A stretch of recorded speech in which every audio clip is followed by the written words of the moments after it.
सुन्नी इत्तेहाद council के उमर अयूब ने supreme court के असखुद नोटिस का खैर मकदम किया है। कहा कि मामले को मंदी अंजाम तक पहुंचाना चाहिए।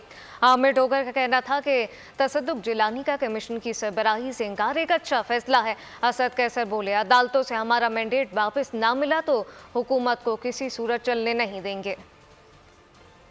और बड़ी अच्छी बात है कि असखुद नोटिस दिए, पर यह असखुद नोटिस लेना काफी नहीं है, इसको मंतकी अंजाम तक पहुंचाना और लोगों को एग्जाम्पल बनाना वो सबसे है। तो ये बहुत अच्छी बात है, क्योंकि मैं ज़ाती तौर पे जानता हूँ तसद्दुक जिलानी साहब बड़े अपराइट आदमी हैं, तो ये अच्छा फैसला है। अच्छा, मैं समझता हूँ कि कमीशन की सरबराही चीफ जस्टिस ऑफ पाकिस्तान फाइल साहब को खुद करना चाहिए। अच्छा, कोई आपका ज़मीर नहीं चाहता, आपको अपना ज़मीर नहीं कहता कि आप किस तरह जो ज़मीन बेचते हैं, मैं समझता हूँ कि उसको कम अज़ कम, लेकिन ये इस तरह जो अभी हुकूमत चल रही है, ये हुकूमत चलने की काबिल नहीं है।